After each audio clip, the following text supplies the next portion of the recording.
اعوذ باللہ من الشیطان الرجیم بسم اللہ الرحمن الرحیم۔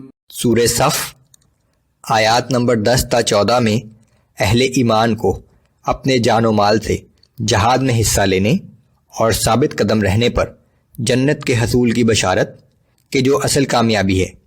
اہل ایمان کو حضرت عیسیٰ علیہ السلام کے مخلص ساتھیوں کی طرح رسول اللہ صلی اللہ علیہ وآلہ وسلم کا ساتھ دینے کی ہدایت۔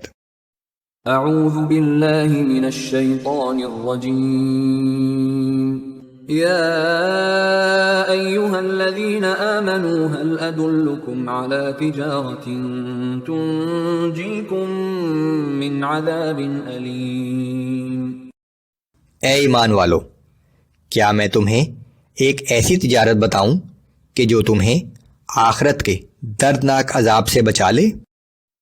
تؤمنون باللہ ورسولہ وتجاہدون فی سبیل اللہ باموالکم وانفسکم ذالکم خیر لکم ان کنتم تعلمون۔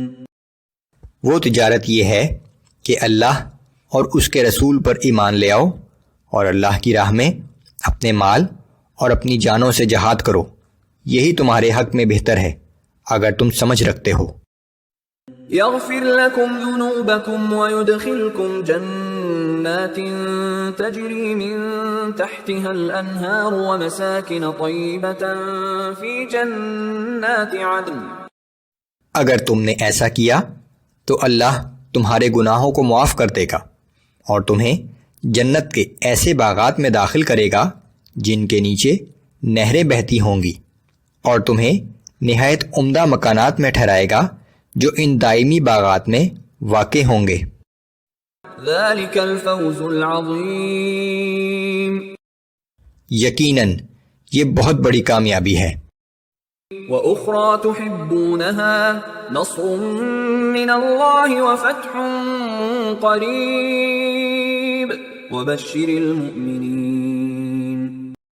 اور اس کے علاوہ ایک نعمت اور بھی ہے جو تمہیں بہت محبوب ہے کہ اللہ کی طرف سے مدد اور فتح جو بہت قریب ہے۔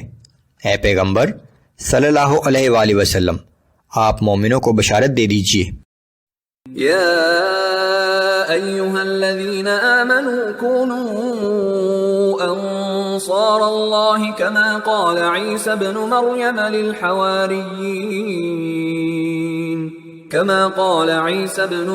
للحواریین من انصاری الی اللہ۔